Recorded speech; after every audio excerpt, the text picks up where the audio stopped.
Good morning student. First of all तो देखिए, ये आपकी बिजनेस स्टडी की बुक है आर.के. सिंगला 12th क्लास की, ठीक है।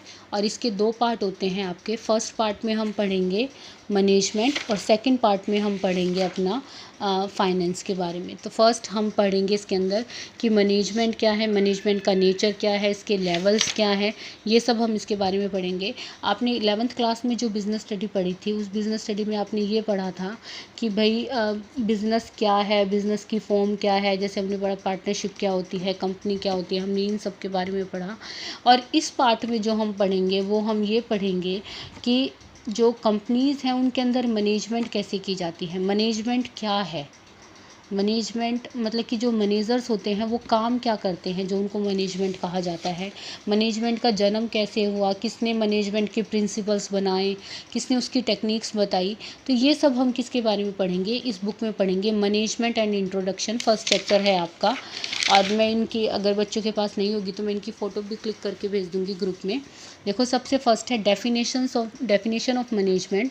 तो देखो, मैनेजमेंट के ना 5 काम होते हैं। सबसे पहले तो तुम ये समझ लो कि मैनेजमेंट के आपके 5 फंक्शंस होते हैं।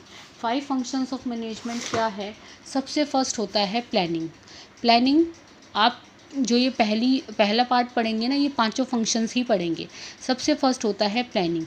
प्लानिंग का मतलब होता है किसी भी चीज़ को, फ्यूचर को क्या करना, प्लान करना। फिर सेकंड मैनेजमेंट का काम होता है ऑर्गेनाइजिंग। ऑर्गेनाइजिंग का मतलब होता है जो आपने प्लान किया है उसको आप प्राप्त कैसे करेंगे, ये सब देखना, वो है ऑर्गेनाइजिंग। फिर आपका थर्ड फंक्शन आता है स्टाफिंग। स्टाफिंग का मतलब क्या होता है, अब आपने पोस्ट डिसाइड करी है ऑर्गेनाइजिंग के अंदर, अब उस पोस्ट को भरने का काम किसका होगा, स्टाफिंग का। Right job to right person क्या है आपका, स्टाफिंग है। फोर्थ वन क्या है, डायरेक्टिंग। डायरेक्टिंग का मतलब होता है कि जो वर्कर्स आपके नीचे काम कर रहे हैं उनको काम करते हुए क्या करते रहना, डायरेक्ट करते रहना, वो आपका क्या होगा, डायरेक्टिंग।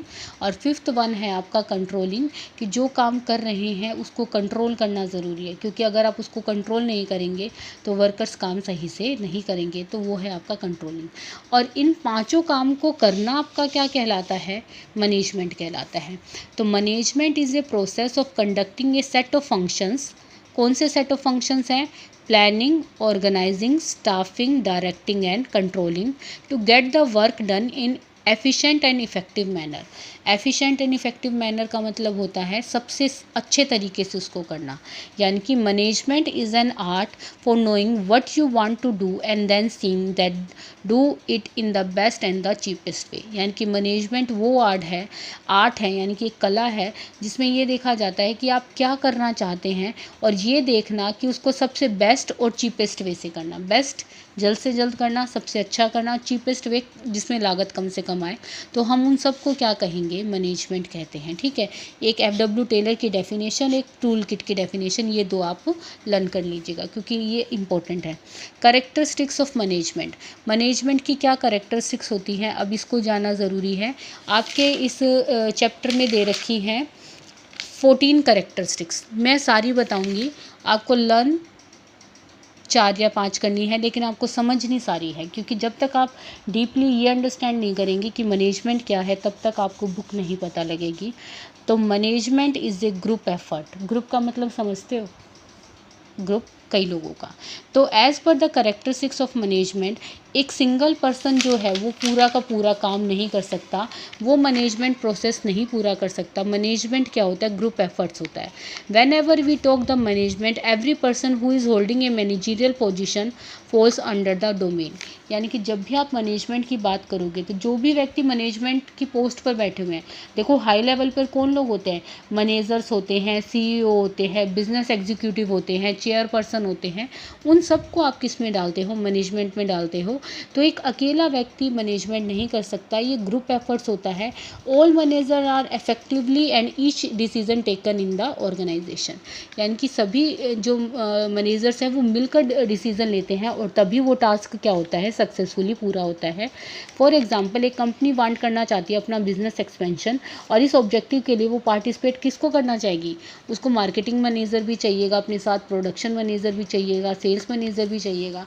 अकेला अगर मान लो अकेला सेल्स वाला ये कह दे कि मैं बिज़नेस को एक्सपेंड करना चाहता हूँ, भाई मैं अपनी सेल्स को और बढ़ाना चाहता हूँ, बढ़ाना चाहता हूँ, तो क्यों क्या वो अकेला बढ़ा सकता है? क्यों नहीं बढ़ा सकता? वो तो कह दे मैं सेल्स करूँगा, लेकिन प्रोडक्शन वाला प्रोडक्शन ही नहीं करके देगा तो वो सेल्स कैसे करेगा? फाइनेंस वाला पैसा ही नहीं इकट्ठा करके देगा तो वो सेल्स कैसे करेगा? तो सभी का कॉपरेशन ज़रूरी है। It is a goal oriented process. हर ऑर्गेनाइजेशन जो इस्टेब्लिश की जाती है वो किसी ना किसी उद्देश्य से इस्टेब्लिश की जाती है, कोई ना कोई इसका ऑब्जेक्टिव होता है, ठीक है। Every organization establish to fulfil one or the other objective. Management एक ऐसा मीडियम है जिसके थ्रू आप इस ऑब्जेक्टिव को क्या करते हैं, अचीव करते हैं।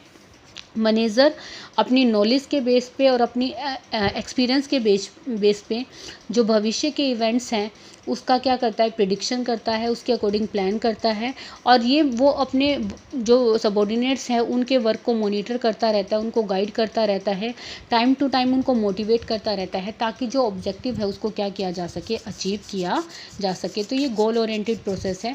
मैनेजमेंट में जो भी एक्ट किया जाता है, जो भी काम किया जाता है, वो किस उद्देश्य से किया जाता है कि जो आपने अपना गोल डिसाइड किया है, जो आपने अपना उद्देश्य डिसाइड किया है। गोल का मतलब होता है एक तरह से ऑब्जेक्टिव, कि जैसे आपका गोल होता है कि मुझे अपनी लाइफ में ये अचीव करना है, वो आप क्या कर सके, अचीव कर सके। It is A distinct entity, यानी कि ये क्या है, एक अलग आइडेंटिटी होती है।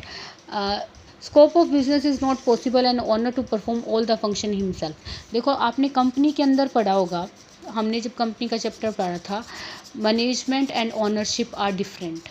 हमने पढ़ा था ना ये, कि कंपनी के अंदर ओनर तो क्या कौन होते हैं, शेयर होल्डर, और मैनेजर कौन होते हैं, मैनेजमेंट किसकी होती है, मैनेजर्स की होती है। तो मैनेजमेंट की अपनी एक अलग आइडेंटिटी होती है, इसके ओनर से इसको कोई मतलब कि ओनर और ये दोनों अलग अलग होते हैं। It can be said an organization owner जो उसके अंदर पैसा इन्वेस्ट करते हैं, और मैनेज करने का काम कौन करते हैं, मैनेजर करते हैं। फॉर एग्जाम्पल एक कंपनी है, business, it is not possible. अब मान लो एक कंपनी है, उसके बहुत सारे क्या हैं, ओनर्स हैं, ठीक है, ओनर है उनके, और वो एक कंपनी है, उसके क्या है, ऑनर है। तो क्या सारे शेयर होल्डर मैनेजमेंट कर सकते हैं? नहीं कर सकते ना। तो वो अपना बोर्ड ऑफ डायरेक्टर्स को चुनते हैं, और वो बोर्ड ऑफ डायरेक्टर्स किसका काम करते हैं, मैनेजमेंट का काम करते हैं। तो मैनेजमेंट की अपनी एक अलग आइडेंटिटी होती है। इंटेंजिबल, आपने इंटेंजिबल एसेट्स पढ़ी थी ना, जिसको देखा या छुआ नहीं जा सकता। तो मैनेजमेंट क्या है, एक इंटेंजिबल फोर्स है। मैनेजमेंट विजिबल नहीं है। Management which is not visible, it can only be felt.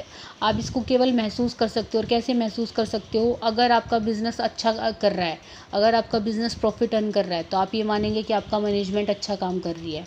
लेकिन अगर वो डाउनफॉल हो रहा है, उसके अंदर डेक्लाइन आ रही है, लॉसेस हो रहे हैं, तो हम क्या कहेंगे कि मैनेजमेंट के लिए गए डिसीजन सही नहीं है। तो हम इसको कैसे कर सकते हैं? केवल फेल्ट कर सकते हैं। If the organization marches ahead on the path of the progress, यानी कि प्रोग्रेस के रास्ते पर चल रही है, तो ये साइन है कि वो गुड मैनेजमेंट है। But if the organization is moving towards decline, ये साइन है अनसक्सेसफुल मैनेजमेंट का।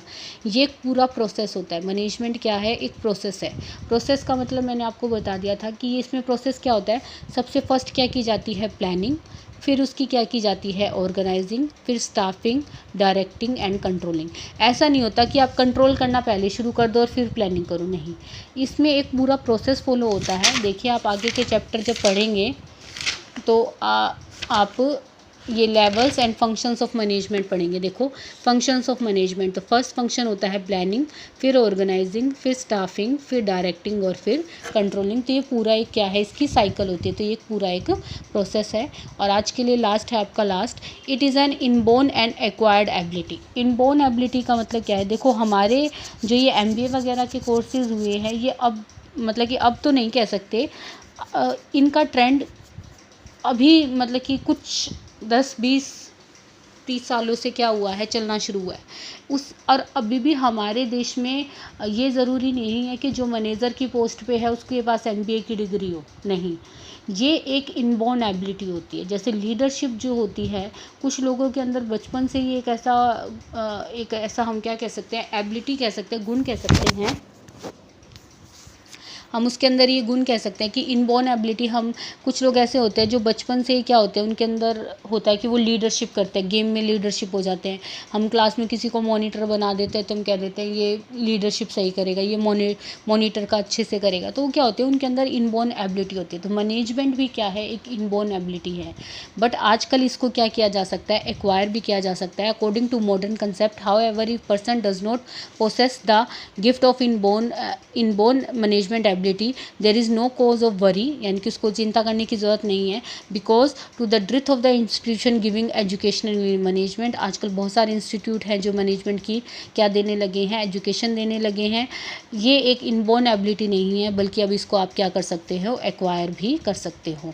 ठीक है, तो ये इनबोर्न एबिलिटी भी है, कुछ लोगों के अंदर जन्म से ही होती है, और आजकल इसको एक्वायर भी किया जा सकता है। ठीक है, तो ये है 6 इसकी कैरेक्टरिस्टिक्स जो आपको आज रीड करनी है। नेक्स्ट कल हम इसकी आगे की कैरेक्टरिस्टिक्स करेंगे। ठीक है, ओके।